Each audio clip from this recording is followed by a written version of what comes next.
when someone's an independent contractor and they're not an employee, you can't really set their hours, right? You're not legally allowed to. Okay. Yeah. So I think that's just an inherent challenge in the industry, right? And so you've got to have the right mindset, and you've got to hire people or bring on people to your team who have that right mindset, and you've got to help them. Sponsored by Spyglass Realty. If you're an agent listing in another city or state, we will take great care of your clients and pay a referral fee. If you're an agent in Austin that's thinking of making a move, let's talk. I am here with my good friend, Howard Tager. Very excited to have you on our broadcast here, Howard. So real briefly, tell people, because I say briefly because we're going to get more into it in a little bit, but tell anyone who may be listening what you do now. Okay. Well, I spent most of my adult life being a serial entrepreneur and starting companies from usually my dining room table, and then incubating them, growing them. And it's something that I'm very passionate about.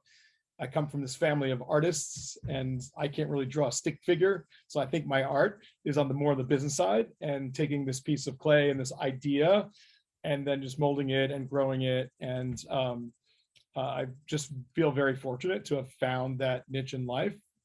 So two of my companies have been in property technology.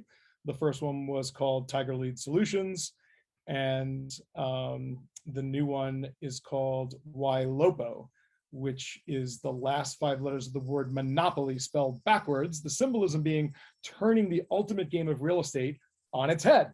So awesome. When everyone is zigging, we zag, and then they try to catch up, and then we zag again, and then they try to catch up, and they're just chasing us around the board as we win with our clients the game.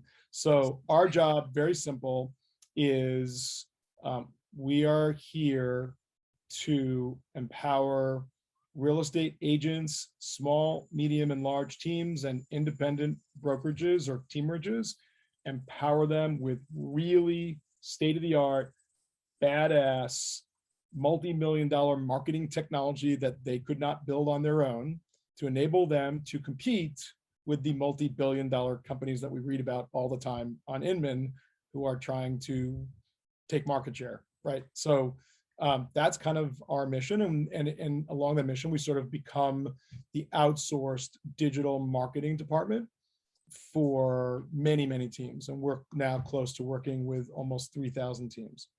Wow. Okay. And so, as a point of reference or a little history, you know, I really started my career as I'll call it a top producing agent with Tiger Leads, which was, I think it was like 10 or 11 years ago. I can't remember. Don't age me, man. Let's not get into that, like, you know, that time thing, right? Yeah, don't age. I'm just kidding. And I started my addiction to conferences at that point because you had such a good time at our Tiger Summit. Yeah, that's right. We went to the Tiger Summit and met a lot of cool people. I remember meeting Dustin Oldfather for the first time way back then, and just a few others that I'm still friends with. I think I texted you or emailed you the other day that I had a lead alert from a Tiger lead that came in, which was crazy. And it really opened up the door for me because that led into building a team. So, but before we get there, where are you from originally?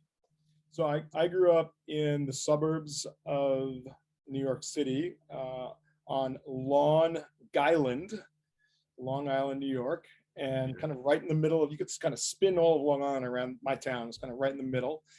And yeah, sort of just grew up in the island, went to a really, really good public school, and then spent 4 years in Connecticut. So I went to Yale after public high school, spent 4 years up in New Haven, Connecticut, eating the world's best pizza at Sally's and Pepe's. No one knows this, but Frank Sinatra used to eat pizza. He used to go to New Haven just to eat pizza. Wow. So great pizza for 4 years. And then my first job at a college was in California. So that's what brought me out to California.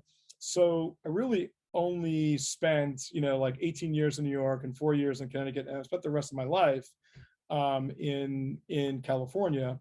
And now I'm blessed enough to go back to the East Coast, and I spend my summers in a remote part of upper Western New York on a lake. Nice. Because I got really addicted to wake surfing. Awesome. So how did you start? Let's start with Tiger Leads. How did you start that? So yeah, so that's really interesting. So a company prior to Tiger Lead was, believe it or not, was in the education space. I had I had started a test prep, like SAT prep and tutoring company. And we became the largest tutoring company in all of California. And so I had hired a software engineer, because we at some point we had so many instructors and we had so many clients that someone would call in, and my customer support people, they didn't no idea who they were talking to, and had they paid their bills, and was the kid's score going up, and had they taken practice tests. Like, it was a mess, right? Yeah. And they've spent so much time. So we created this technology to make it very, very efficient. And this was way before the explosion of SaaS technology, like way before, right? So rockstar engineer, software engineer. And then he came back to me kind of later in life and said, that he had gone to work for his brother in Ann Arbor, Michigan, and his brother was a real estate broker. And so this brilliant kid did what he always does, and he looked at this business and the inefficiencies and the marketing inefficiencies and all that, and he created this system. And they didn't really know what to do with it. So he came to me and said, I'd love for you to see this system. I wasn't like in real estate technology. I always loved real estate, right? I always loved real estate. I was doing like real estate stuff, right? Flipping homes and this and that. And then I loved technology, right? And I loved digital marketing, especially. Yep. So when he came to me with this sort of first iteration of this system, I was like, oh my God, it's all of my interests coming together. And then I did a lot of research, and I spoke to a lot of people in the real estate industry. And I was like, wow, this seems like there's really a need for this. So I didn't like just jump in. This is an important lesson. I did a lot of research, and most things I would do research and there'd be some reason why, it looked good at first, but man, no, right? Yeah. And I feel like most people just jump into this stuff now, lots of ideas. They don't do the proper due diligence. That's why I'm kind of going down this little rabbit hole. Sure. But I did a lot of due diligence, and the due diligence really for the first time at that time in my life was coming up like, you should do this, you should do this, you should do this, right? So we put together a team, and that was the launch of Tiger Lead Solutions. And, it was like, you got to do the painstaking stuff of an entrepreneur, like not pay yourself and, not be able to afford a fancy office. And, we didn't really raise money. Like, we just kind of put all of our own dough and time into it. Yeah. And then at some point, we kind of hit this inflection point, this magical place where it all kind of comes together. Yep. And stuff's really working for your very few clients you have. Yeah. And then it became very viral. Like, people started telling other people, and then we just kind of had hockey stick growth. So that's kind of, and so I've been in the industry since then because I love it. I love working with realtors and real estate teams. I love the technology aspect that's always changing, the digital marketing aspect that's always changing. It's just when we came back into it as Ylopo, we didn't want to just be another like Tiger Lead, Boomtown, Sing. Right. Wait, I want to get to that, but I got a couple questions for Tiger Lead real quick. Yep. So at the time, you were were you the first or among the first? Because I remember at the time there was Commissions Inc. I mean, you're the first I heard of, certainly. Commissions Inc. did not exist. Okay. And were you before Boomtown as well? Boomtown existed, but they were still evolving. So they technically existed, but we're kind of, Greer is a friend of mine, great guy, founder of Boomtown. And he's the one, like last year, he was like, yeah, we're the OGs, we're the original gangsters, right? So we kind of, had really friendly competitor status, and we kept pushing each other. And I think both companies kind of evolved because of each other. Yeah, but so, like you were one of the first, if not the first, all-in-one platform that like now there's a whole bunch of them, right? But with CRM, Google PPC, all the bells and whistles that an agent can, website, all that stuff, really kind of pioneered that space, wouldn't you say? Absolutely. Yeah, we really broke the mold, and people would try us and they were like, holy cow, this like totally different. It did not exist. And it was a complete 360 all in one. Manage your digital marketing, create a place on the back end, the CRM, to see what's going on with the leads, create the home search websites, optimized it for paid performance. I mean, no one was doing advertising on Facebook. It didn't exist. It was all Google. So like, you're right on it, Ryan. Like, we not only, I was the first salesperson. I couldn't afford salespeople, right? I did everything. And so I couldn't just explain what we were doing. I first had to even explain what was Google pay-per-click. It was so early on, people didn't even know what that was. Yeah. And so once you had your started getting word of mouth, were you doing like, promoting yourself through PPC, or like going to the conferences and the booths and stuff like that, or what? Yeah, we weren't really doing much digital marketing ourselves. We weren't really sort of walking the walk at that time. I think over time we did. Yeah. But it was super loud, like on the ground guerrilla, marketing, right? And I remember in 2008, we started in 2007, 2008, we were like, oh man, there's this big conference in Orlando. It was the Howard Brinton Star Power Star Conference. Oh, wow. And all the stars were going to be there. And we were like, God, can we afford $3,500? I'm not sure, we weren't sure. Like, and then we got to fly there and we got to afford the hotel, and we didn't even have a booth set up. We got to go make some booth set up. Like, we just decided to go for it. And we literally doubled the size of our little company at that one conference. It was kind of a game changer for us. So, wow. Yeah. And so when did you, you sold to move.com, or was it realtor.com at the time? Well, it's the same thing. Move was the publicly traded company that owned realtor.com. Okay. And what year was that? We got acquired by them in late 2012. 2012. Okay. So take me to, when did you start Ylopo? What was your thoughts? Like, how were you going to do things differently, and why redo it and all that? Yeah. So with Ylopo, we zigged and we zagged, and we had some different ideas. I always say that I take comfort in the fact that when Google started, like they really hadn't thought about pay-per-click advertising. Like, it's something that kind of evolved, right, as they went on their journey. So we were thinking that the industry was changing, and now as opposed to when we started Tiger and there was really no competition, that now there was a lot of competition. There were a lot of companies that were trying to do digital marketing and brokerages getting into it. And we thought maybe we would be more like a wholesaler of digital marketing and not really work directly with real estate agents, and just work with other companies who then work with real estate agents. That was one thought. And then we also were sort of like, hey, could we create like the Tiger Lead, but for the mortgage industry? Because that would be fun and new and different and very challenging. We always want to do stuff that's really challenging. Yeah. So we kind of did both of those things for a while. And it was really in 2016 where we said, okay, we got to keep the lights on, like that's really important. And we're going to go back to, working with the folks, the customers we know how to work with. And we had learned enough in this last sort of 2 years prior to 2016, we had learned enough where we thought we could do a bunch of things that were sort of new and different. Yeah. And that was really focusing entirely on social media marketing versus search marketing. Yep. Because everyone was kind of doing search marketing.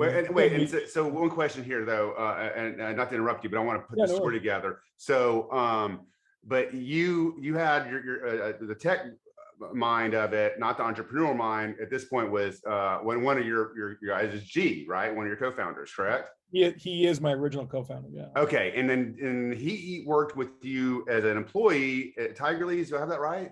Yeah. He ran our digital marketing department at Tiger Lead. So you knew you had him as a resource to kind of, he said, what did you invite him to go to business with you or what? No, he actually came to me. Oh, wow. Yeah, he had come to me and said, I had this idea, and it was kind of this idea of, big data, really leveraging big data meets digital marketing, right? Yeah. And that's why we kind of got into this concept of like this wholesale marketing and then mortgage. And we just, he really just came to me and he really, looked to me to be more on the sort of strategy and business side of things, where he could be more on the product and marketing side. So whereas I wear more of a CEO, CSO, CFO hat, he wears more of a, CMO, CPO kind of hat. So it's been a great, partnership. Yeah. but like I said, we both together just had to sort of zig and zag, and Yeah. that's not working that great, and we're going to go do this. And the interesting thing is that we're now coming full circle, and we are going back to mortgage, and we can talk about this in a little bit, but we are creating a marketing technology platform for the mortgage industry. Yeah, and I think I met you guys, well, not met you, but I met you again, probably about 2018 at Inman. And we had some drinks, had some fun, and had the presentation from you, and joined I was switched from another platform over to you guys. I've been with you guys for 3 years. Was it 3? Yeah, maybe 3.5 years. And that was you at that point. You probably had about 300 to 400 clients compared to like 3,000 now. Is that right? Yeah, we're not at 3,000 yet, but we're getting close. Yeah. And so one of the things that you guys did well, and I remember talking with you guys several times, was to invoke the community, right? You wanted to really get the other, customers who were personalities that were using your software, or using your marketing, and showcase them to the rest of your clients. That's what, to me, that's been very brilliant in the fact that, like, you use that Facebook group as not just a product update, but also lessons learned. And I think you guys do that insanely well, whereas you have the platform, but some of your clients may accidentally figure out that this works for this, or you tweak it and show, okay, we can do this, and you listen to your clients and develop because of that, right?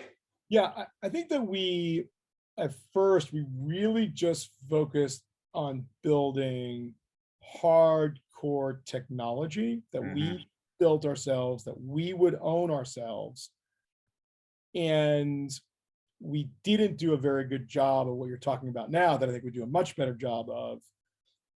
We didn't do a great job of promoting ourselves and creating this big buzz and having big influencers. And like, we really just obsessed about, again, sort of Ylopo, right? Zigging versus zagging, and doing a lot of things differently, and developing a lot of marketing technology that no one else had. Yeah. And then this other piece that you're insightfully bringing up, we kind of learned from some others, right? And tapped into our past at Tiger about that next step of what you need to do. Yeah. And we didn't really want to do that, because that takes a lot of sort of getting people riled up and trumpeting success and all kind of stuff. And, candidly, if you take our journey from like 2016 to 17 to 18 to 19 to 20 to 21, I always kid around and say, well, each year we just sucked less. Yeah. Like, you're not great out of the gate. Like, Sure. you just are experimenting, and you're building, and you're experimenting, and you're building. And I think we kind of then hit this point where, like, we started seeing this massive customer, real estate agent and team success. Yeah. And we're like, okay, now it's time, right, to really build the community and put these people on stage. And then we started creating like Ylopo professors. So clients of ours who were, like Ryan, you're a Ylopo professor, like, you'll get on stage at our next Success Summit, and you'll talk about how you use Ylopo for recruiting, for example, right? And you're proud of using Ylopo, and you're proud to get on stage and tell others about it, right? But you might not have been so proud about it in 2016, right? And so, we didn't feel comfortable doing that then. But we have realtors in residence. We have team leaders who run really big, successful teams, who also work full time with us on helping us develop the product. And I think you're just hitting on this thing where we have a culture of listening to our clients. What's working? What's not working? What other tech would you like to see us build? How do we take it to the next level? And then we learn from them too, like, they're using it in a certain way. Sometimes it's interesting, Ryan, like, sometimes it's not tech. Like, sometimes it's other things that you promote in your community which help people actualize your tech, right? Right. So maybe it's team structure and how to properly recruit, hire, train ISAs and keep them, or outsource them, or, right? Because you can give everyone all the greatest leads in the world and all the tech, but you have to have systems and processes and coaching and people structure and all this other stuff that we get we get really into all of this other stuff. So if you're using our system correctly, you're not only getting, great lead gen and lead nurture and lead communication and branded advertising and all this technology. If you're using us correctly, you're tapping into the Ryan Rodebecks of the world. Yeah. And you're getting a lot of coaching without having to shell out $5,000 a month for coaching, right? That's right. You're tapping in the community. You get far more value, which when you already get a good value from the tech and the marketing. But if you can, have this group of elite players that are sharing stuff with you, then I mean that's so much bang for your buck. And I wasn't at the summit physically, but I certainly watched every single hour of it from home. Wow, that's impressive. You really did? Oh yeah, definitely. Every single one. Yeah. Wow. And it was great. So I'm looking forward to the next one. So my question here would be, you work with the power. By the way, I had Anthony LaMacchia on the other day. I've got this little season of our podcast. I've got Anthony LaMacchia, Sanit coming in, Amy Youngren. Watching real estate. Oh my God, you got Sanit. You got the power. It's the power. Yeah. Yeah. So you work with the biggest and the best. What's the common denominator of people like you and Anthony and Amy and me and all these people? What do you think makes them alike? I think we're very competitive. Yeah. I think we're very resilient. So, you fail forward, but you don't fail backwards, right? You learn from your challenges, and people are like, failure doesn't exist. Failure exists. Like, I've failed multiple times, but I've learned from every one of those experiences is to then become successtional. Yeah. Right? It's okay to fail if you're learning from it and then failing forward and then becoming successful, right? So, and that's that notion of resilience.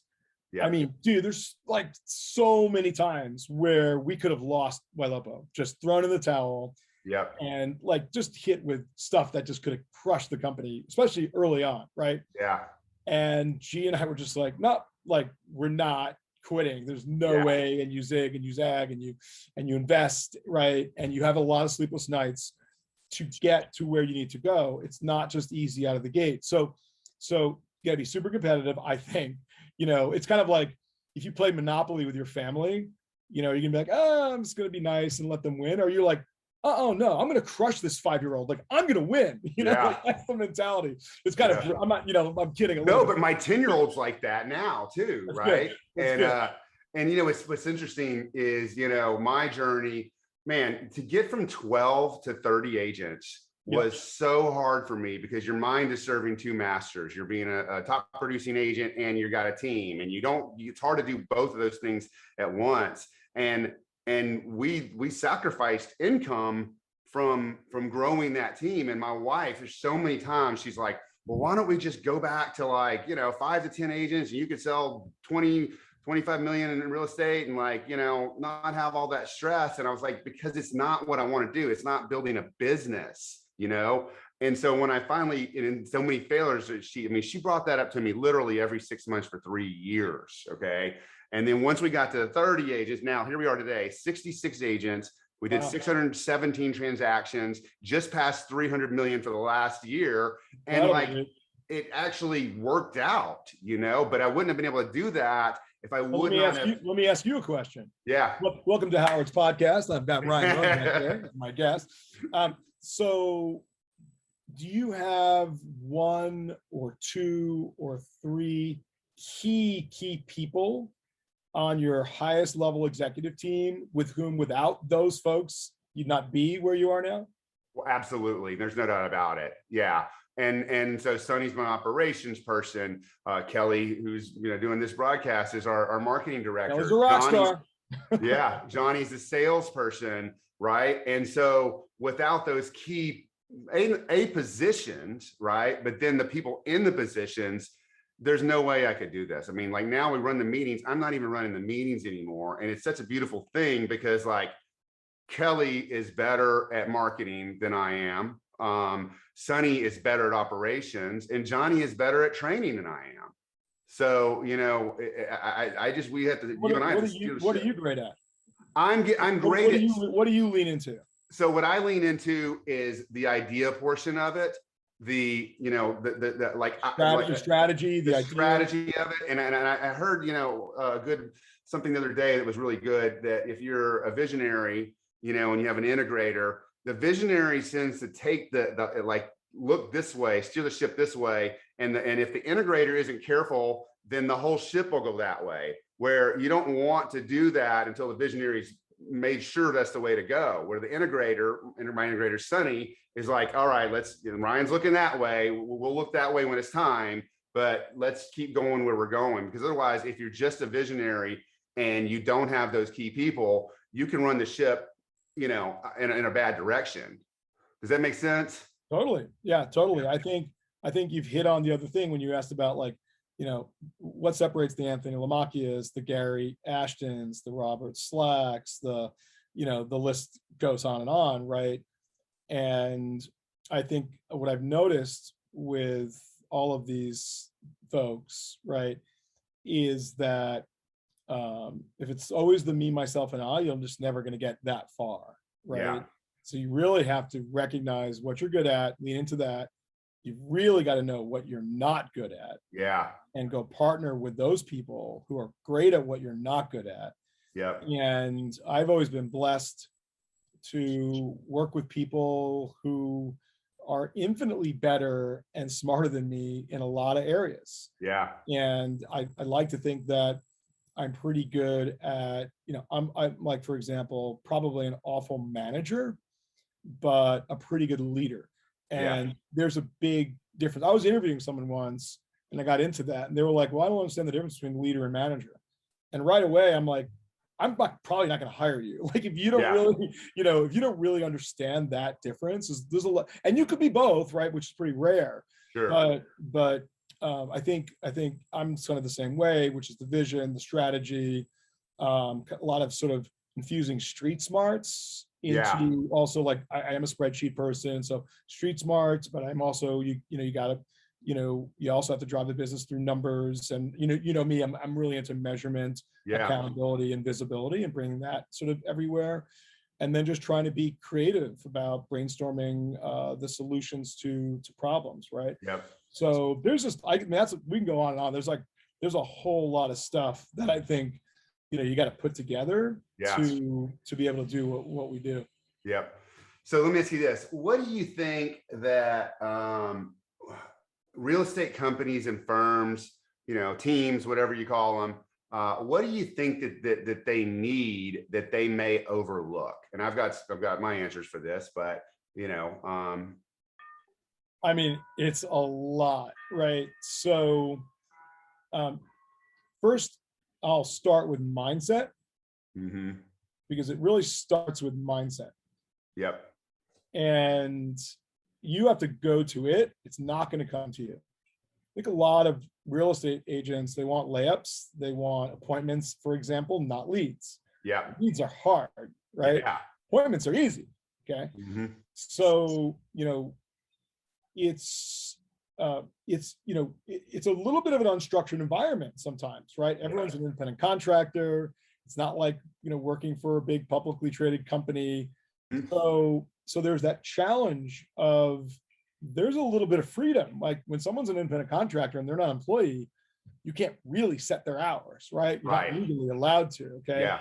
So I think that's just an inherent challenge in the industry, right? And so you've got to have the right mindset, and you've got to hire people or bring on people to your team who have that right mindset, and you've got to help them with the mindset and drive and work ethic. So the mindset is, encompasses a lot of things, but one of those things, which is that you have to have daily, weekly, monthly, quarterly, measurable goals. Yeah. And you've got to be accountable, like daily, weekly, monthly, quarterly. And to do that, to accomplish something daily, weekly, monthly, quarterly, you have to have systems and processes. Yeah. Okay? So it starts with this mindset of like, okay, I'm going to make everybody accountable, including myself. Yeah. To do that, I've got to have systems and processes. I've got to get that in place. Yeah. I've got to leverage technology, not just people, right? And so you start with mindset, right? And hiring the people, having the right people who have the similar mindset, same drive, right? And then you got to have the systems and processes which allow you to have measurement, accountability, visibility. Like if you put all of this together, right? And then this again, part of mindset, right? Part of mindset, which I think you have in spades, which is learning from others. Yeah. And networking and going to conferences and learning from people. Hey, you're doing 600 transactions a year. Well, guess what? You're probably not going to a place to hang out with people who do 50 transactions a year. Yeah. I know you're trying to get in the room with people doing 1,200 transactions a year. Exactly. Right. And so again, it's that mindset of constantly learning and bringing those learnings back to your organization, implementing change. So man, it's like, I can go on. It's a lot, right? Yeah. And I think that lacks in the industry, again, because of the traditional structure of the industry. Yeah. And we've been trying, it's funny you talk about accountability and measurement, because we've been talking about that. So I'm horrible at measurement when it comes on a macro level, right? But when it comes to, I've been talking about this on my Instagram, I've been talking about this to my agents, is that like the biggest problem agents have is execution and taking action. And it's because they look at this like macro vision, right? They need to they need to dial all this down into the simplest task so that you can't complete the big task until you complete the very small ones, like, and another thing that I was asking about, or what I was kind of leading you towards was, from a technology standpoint, this is what I tell people all the time. We have all this great technology, okay?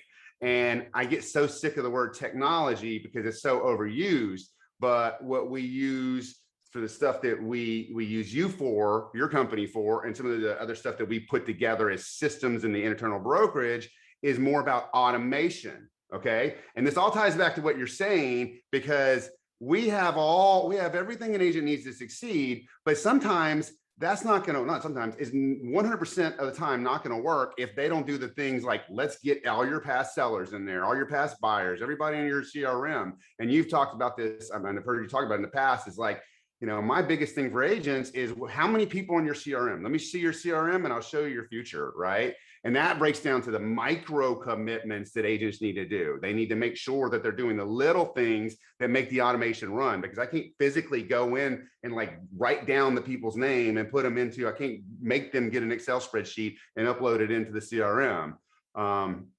So if you have 100, people, potential buyers and sellers in your CRM, you're going to have very few, for example, RIA conversations. RIA is Real Estate AI. It's a digital texting chatbot. Yep. But if your denominator is 100 people, like you're not going to have that many of those conversations that are going on.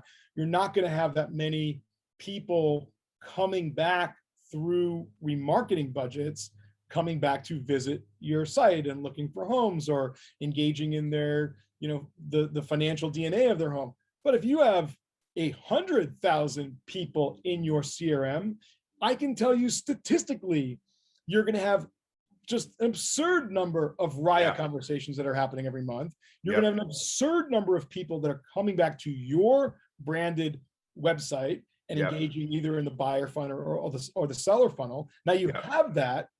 But if you don't have measurement, accountability, visibility, and follow-up systems, well, great, you have all the tech and all the automation in the world. It doesn't mean anything, right? So we had a client like recently, and they were like, it's just not working. I'm not getting conversations. We're not getting showings. We're not taking buyers out, right? Finally, one of my realtors in residence just got really frustrated and said, okay, give me all your leads. Give me your leads.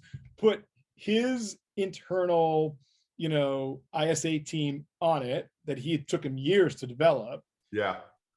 And they knew what to look for. They looked for the RIA conversations. They looked for the Ylopo priority alerts of the people who had looked at homes for 3 or 4 times, who had sent homes to their significant others, who had just really been very active on the website. And they called, email, text, called, email, text, called, email, text. Not everyone, but they triaged it because they knew what to look for to go after the low-hanging fruit. And guess what? They got this client who probably would have, failed out, right? Appointments, showings, they're going to do deals. So, that goes back to what you're saying, all of that stuff, you've got lesson plans literally to how to do it. That's right. So and ultimately we just had to do it for them, right? yeah, Which is, got me thinking like, well, maybe that's a whole nother division we need to launch, yeah, right? To literally do it for folks. For some folks, I mean, we have lots of other rock star clients who can do it for themselves, right? yep, But you've got to that's why it's so important. We're going to have our Ylopo Success Summit. We're going to do a virtual summit for our clients in October, which will be really cool. We're going to get into all this stuff. Then we'll have the in-person Success Summit in Vegas at ARIA in April. yep, And it's just like 3 days of this immersion and changing mindset and getting people to buy in, because psychologically they might come there and say like, I don't know if this really works. But then when they see all these folks on our system who are killing it, who they themselves changed their whole business, right? sure. And went from 50 deals to 100 to 200 to 600, right? By learning and absorbing and doing, then they do it. Yeah. So that brings me to my last question. What's next for Ylopo? So what's next for Ylopo is we understand that we're in a super hot, listings and seller market. So we're creating this cool thing called seller mode, which is pretty awesome because 50% of all buyers actually have to sell. Yeah. So we're gonna have this cool marketing mode called seller mode, where you can really get more insight. We're gonna get more into predictive analytics. We are going big into mortgage lead generation, digital marketing for the mortgage companies.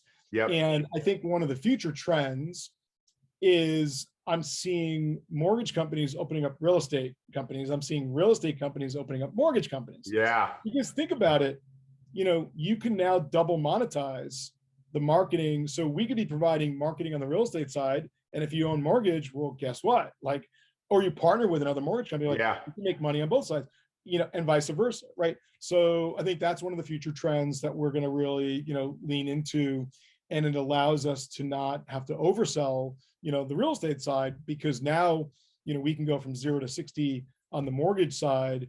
And that's great for the real estate clients, right? Yeah. Because there's nothing better than a pre-qualified buyer lead who's not yet attached to a real estate agent.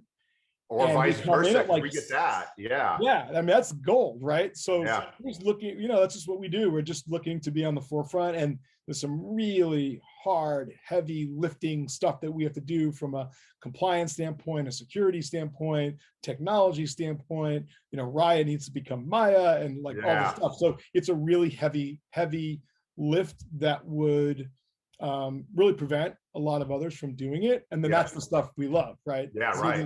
People are zagging. Yeah. Well, and we're entering that space too. We'll talk later about that, but we're doing some of that with insurance and mortgage. Yeah.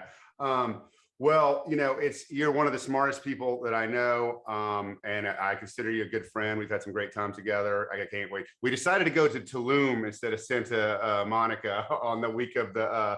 Remember, I posted in there. My mother-in-law's coming. We're actually flying to Tulum that week. But look, I'm looking forward to hanging out with you in Las Vegas, right? And then April. We'll be at Aria Hotel first week of April. Yeah, awesome. And lastly, where can people find you? Or do you have people that follow you online, on your website, Instagram, anything like that? So I mean, people can find me on Facebook, right? They can DM me on Facebook. So I'm there. I'm kind of weird. I own a social media and an AI company, and I'm really personally pretty not that present on social media. I am for business, right? But not personally. But you can friend me on Facebook, and obviously I encourage everyone to go to ylopo.com. We have there's a lot of videos of me teaching there, and our realtors and residents who are teaching there. You don't have to be a client of Ylopo to, I think, learn a lot. You go into our media center on ylopo.com, and there's just a treasure trove of really valuable stuff. I don't care whether you use us or not, but you can avail yourself of free stuff on ylopo.com. Awesome. Well, Howard, thanks a lot. And thank you for being on our podcast today.